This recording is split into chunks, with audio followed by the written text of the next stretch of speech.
नमस्कार साथियों, स्वागत है हमारे YouTube चैनल में। साथियों, पॉलिटी आपने पढ़ा होगा, कहीं न कहीं तो पॉलिटी पढ़ा होगा। आप गवर्नमेंट एग्ज़ाम की तैयारी कर रहे हैं तो पॉलिटी का इन प्रश्नों का जवाब ज़रूर देकर जाइए, क्योंकि आपके एग्ज़ाम की दृष्टि से यह प्रश्न आपके लिए इम्पोर्टेंट है। जी हाँ साथियों, इम्पोर्टेंट क्वेश्चन MCQ के साथ। साथियों, आपके सामने पहला प्रश्न आपका है कि भारतीय सशस्त्र सेनाओं का सर्वोच्च कमांडर कौन होता है। ऑप्शन ए आपके पास होता है प्रधानमंत्री, ऑप्शन बी राष्ट्रपति, और ऑप्शन सी आपके पास है रक्षा मंत्री, और ऑप्शन डी है आपके सामने कि सबसे लंबे समय तक जो सेवा किए हैं सेना में, सेवारत सेना अध्यक्ष जिसे कहते हैं। तो आपका कौन सा उत्तर होगा? तो साथियों, आप नहीं जानते तो इसका उत्तर जान लीजिए। इसका उत्तर है, आपका पहला का उत्तर है राष्ट्रपति। राष्ट्रपति जो है सशस्त्र सेनाओं का सर्वोच्च कमांडर होता है।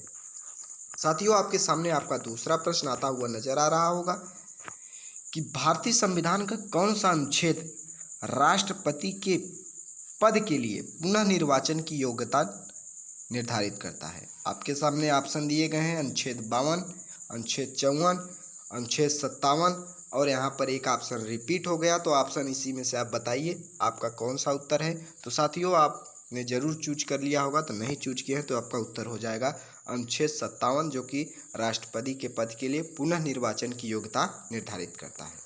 साथियों, आपका तीसरा प्रश्न है, भारतीय संविधान के अनुसार देश का प्रथम नागरिक कौन होता है। तो साथियों, देश का प्रथम नागरिक जो कि राष्ट्रपति जी होते हैं, आपका उत्तर हो जाएगा राष्ट्रपति। साथियों, चौथा प्रश्न आपके सामने नजर आता हुआ होगा।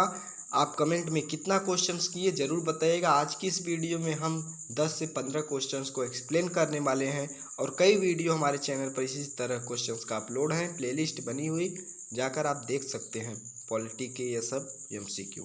साथियों, चौथा प्रश्न है, भारतीय राष्ट्रपति के सर्वसम्मानित से चुने जाने का अभी तक एकमात्र उदाहरण क्या है।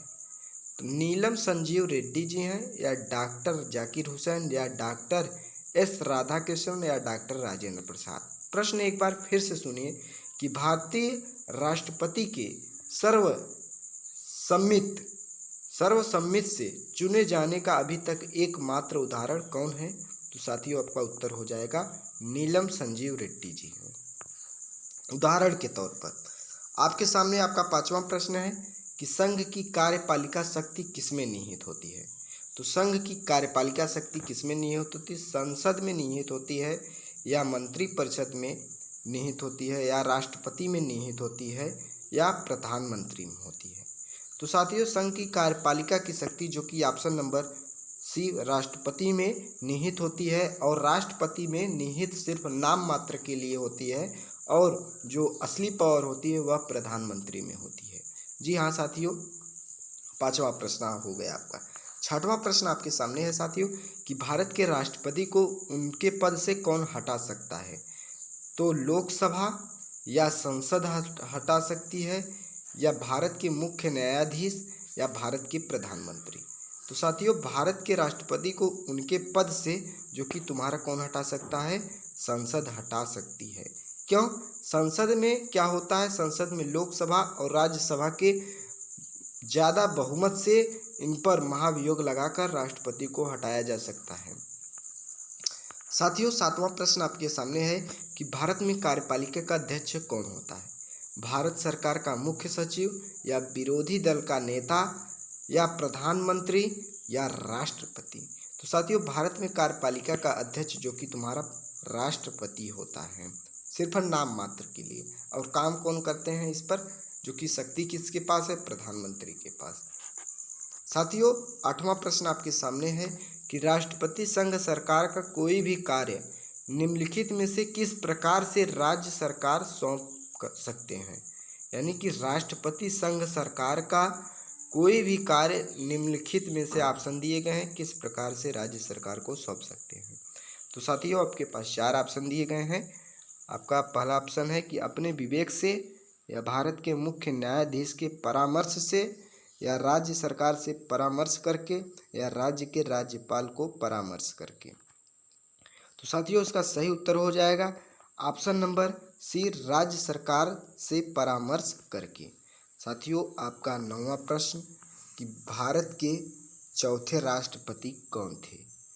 Fakhruddin Ali Ahmed, doctor Zakir Hussain, doctor S Radhakrishnan, doctor V V Giri. तो साथियों, आपके पास 9वां प्रश्न है, भारत के चौथे राष्ट्रपति थे, तो आपके पास 4 ऑप्शन दिए गए हैं, फखरुद्दीन अली अहमद और डॉक्टर जाकिर हुसैन या डॉक्टर एस राधाकृष्णन या वीवी गिरी। तो साथियों, भारत के चौथे राष्ट्रपति थे तुम्हारे के वीवी गिरी, जो कि भारत के यानी कि वीवी गिरी तुम्हारे भारत के चौथे जो कि राष्ट्रपति थे।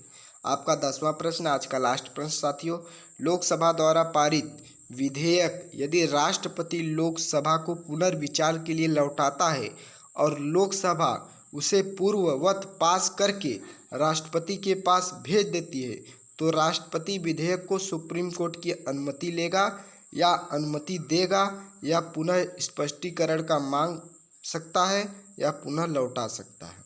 तो क्या करेगा वह?